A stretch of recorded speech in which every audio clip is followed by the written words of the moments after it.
Hey everyone, Tony D and Little Joan here with a hot take. Let's start this hot take off with a reading from the First Amendment. Congress shall make no law respecting an establishment of religion or prohibiting the free exercise thereof, or abridging the freedom of speech or of the press or of the right of the people to peaceably to assemble and to petition the government for a redress of grievances. So, I have to ask you, Governor Cuomo and Bill DeBlasio, why are you picking on the Orthodox Jewish community in New York City? They were very upset, and with good reason, when the Orthodox Jewish community has a holiday, and it's a lot of them. It's very important for them. Here's the video of their protest. They burned a box of their face mask, and they're very upset because Cuomo and de Blasio have threatened to shutter synagogues. They've already shut playgrounds or attempted to shut down playgrounds from the various, the Orthodox Jews have their own schools for their kids. It's a little bit like a more religious Amish. I would compare it to, because like the Amish, they have their uniform, and it's very simple. It's meant to be very, black and white, just like the Amish. They don't have a thing with technology, I don't think, but they're very deeply religious. The Amish are too, and they tend to stick in their own neighborhoods.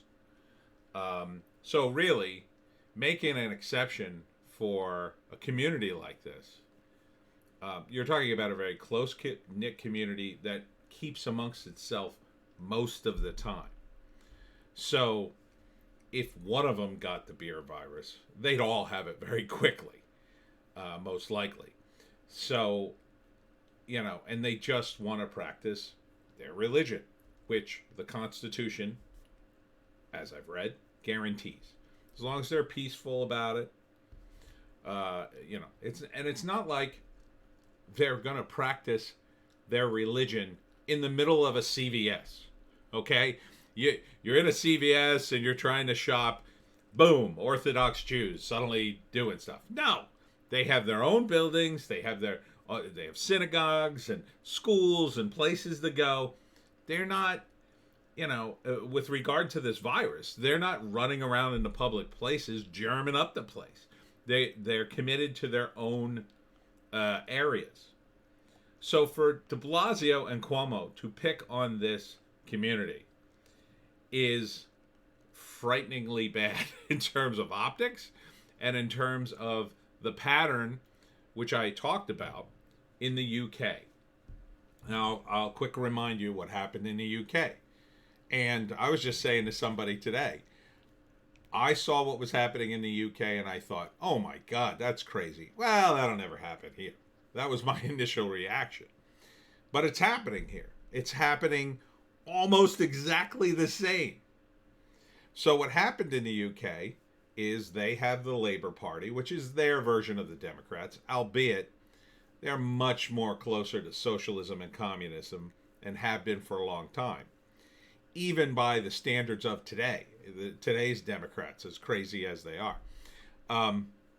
But they did the same exact thing in the run-up to their election. They called everybody a racist. They alienated every single voting bloc you could possibly think of, especially their longtime voters. Now in England, the map is a little different. Their sort of Midwest South would be the north part, not including Scotland. And what happened in their election is the Labour lost. They lost the seat they held for 90 years. 90 years. Imagine being the person running for that seat. Okay, and they have what you call it? PMs? No, not PMs. Minister? Is it ministers? I don't know. They have a bunch of representatives, and then they sort of, the parties gather together in the parliament, and then they pick the prime minister, kind of thing.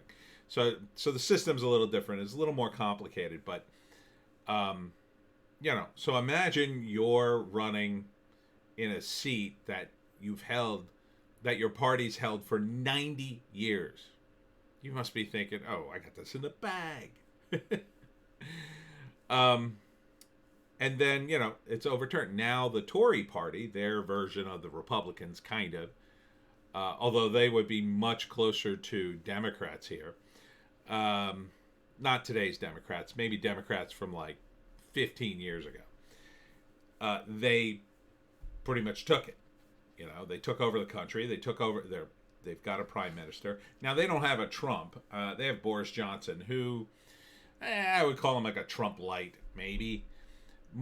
It was more like the Brexit that they did was their Trump.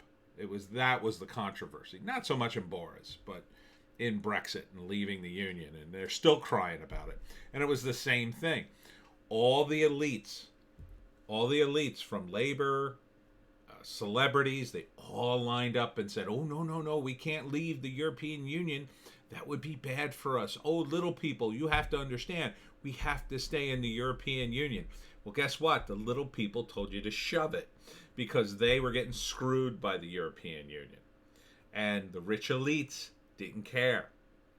They didn't care about the immigration crisis they have. They didn't care about, fishermen who couldn't fish in their own country's waters after hundreds of years. But, and here's the big, and this is all sort of happening here, right? You could see the similarities. You got the Democrats here. They're calling everybody racist. They want open borders. They want tons of immigration. Now, immigration isn't as big an impact here because we're so big as a country. We can absorb quite a few immigrants. But the PC culture and Antifa, too. The Antifa comes out of Europe. But there was anti-Semitism within the Labor Party, and it was a real problem for them. And they were trying to tamp it down, but they had some problems. And now we have that here. We have, in the Women's March, we had some incidents that you could say are anti-Semitic. We had people praising Louis Farrakhan, who has said terribly anti-Semitic things, in my opinion. And, he is not a good guy to defend. And you'd have to wonder, why is the Women's March even involved in him? But it happened. Google it. And now we have Antifa, and those guys regularly shout racial epithets at all kinds of people in the street when they're rioting, especially the cops. The women, the black officers, they've shouted the N-word. And these are mostly white BLM Antifa rioters. They're mostly white. Most of the people doing all this nonsense are white. And they're incredibly racist, but they don't see themselves as racist. That's the bizarre thing. They see themselves as the saviors of racial justice. It's bizarre. And now we have this. I mean, we have Cuomo and DeBlasio, two big figures in the Democratic Party, saying that, and I believe the quote was something like, and this is from Cuomo, we have to stomp out these clusters of, and he didn't use the friendly term of Orthodox Jewish community. He just used the hard J, as they said on It's Always Sunny in Philadelphia. I mean, I don't want to say it on YouTube because they're so censorious, but, this is horrific. This is horrific. And the Jewish community tends to vote Democrat straight down the line. I cannot imagine the Jewish community in New York is going to support the Democrats in 2020. cannot imagine they would. After this is an outright attack on them, because they're not doing this to any other religious group. Okay? There are Muslim mosques in the city. Do you think the Muslim community would for a second tolerate their mosque being shut down? I don't think so. I don't think so. And their religious practice demands that they pray constantly. Are you going to tell them, oh, you can't pray now? Can't pray. They pray, I believe, 4 times a day. Is it 4? Good luck telling them that. But they're not doing that to them. What they are doing, Bill DeBlasio, is he's painting Black Lives Matter in the middle of the street. He's allowing Black Lives Matter to do whatever it wants. To go out and march. To go out and riot. And he's not stopping them at all. This is outrageous. There was another case, I think it was out in Idaho, where they arrested people having a Christian church service right outside. I mean, that's just insane. Murphy, here in our state, another Democrat, threatened the churchgoers here because they wanted to hold, I believe it was for Easter, they wanted to hold services. And Murphy was threatening to lock the place up, and I believe they sued the state. I mean, what are the Democrats doing? You cannot do this to people. They have a right to their religion and their religious practices. That's the founding of this nation.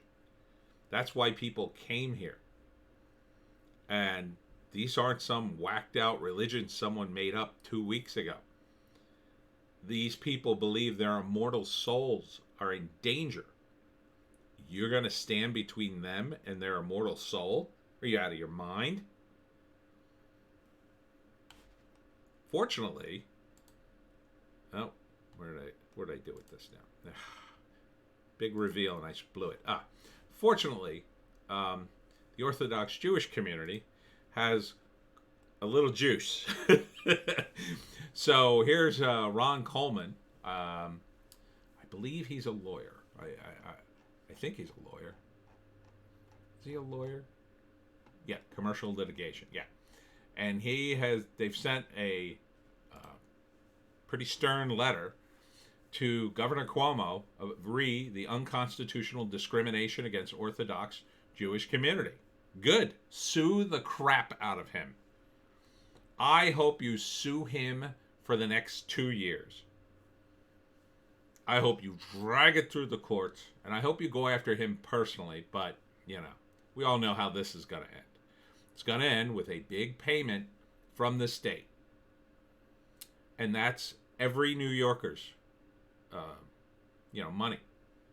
So your high taxes are going to get higher. Your high taxes not only pay for the ridiculous programs that the Democrats dream up and then fail at, but it also pays for stuff like this. When the state gets sued and you lose, this is a pretty basic case of law to me. I'm no lawyer. Seems pretty cut and dry. You're going to be paying the, hundreds of thousands of dollars maybe. And Cuomo is the governor of New York. DeBlasio's the mayor of New York City. I'm pretty sure New York City has one of the highest, if not the highest, Orthodox Jewish community in the world. You people are just determined to alienate every single organization and group. Is that the plan? But this, to me, this entire thing coming out of Cuomo and DeBlasio is anti-Semitism, which has bled into the Democratic Party just as it bled into the Labour Party in the UK. It's like all this racism is bubbling to the surface from these Democrats. It's like it was always there, but for a while they kept it in check. Now that they have some kind of virtue signaling excuse to be total racist and segregationist. They're on the verge of raging. This is the number one reason why you cannot ever vote for a Democrat, in my view. This kind of stuff makes me ashamed that I ever voted for a Democrat. These people have a long history of racism in the party, which they've never purged or apologized for. They spend all day and night screaming that Donald Trump is a raging racist, that he has to denounce white supremacy every single time now he talks. Where is the denunciation of Hillary Clinton when she said, "Oh, my mentor is Senator Robert Byrd, a man who was actually in the KKK." Senator Robert Byrd, Google him, was actually in the KKK. He was in it. He was in it at a time, in the 80s and 90s. He was still alive, serving in Congress. He's left over from a time back in the 20s when the KKK was actually a political party and they had representatives in Congress. And guess who they were buddies with? The Democrats. Because after Lincoln freed the slaves, Lincoln was a Republican. Everybody down south went Democrat. And they were pretty racist back then. Pretty damn racist. And you had a lot of Southern Democrats. The Southern Democrats fought the Civil Rights Movement. They have a long history of racism. And while they're preaching and screaming and whining about everybody else, virtue signaling all day on Twitter, to hear they have this long history they've never apologized for. Not once. So where is the purging there? Oh, they want to do reparations, but they don't even want to go back into their own history and re-examine it and say, ooh, we shouldn't have done that. Oh, Robert Byrd, maybe we should kick him out of the Democratic Party. He's dead, but, ceremoniously and posthumously, although he apologized, but, the guy was in the KKK. Okay? There are people who have been banned on Twitter and YouTube for just saying stuff. And they've been called racist and bad guys from Germany and all these horrible things. Their lives have been destroyed by these wonderful Democrats.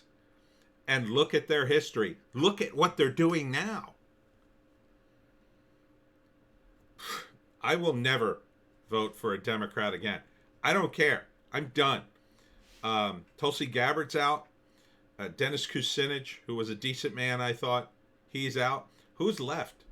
If you're a decent person, this party is not for you, in my view. So don't vote for, I don't care who you vote for. Just don't vote Democrat. Join me in the pledge. Never again.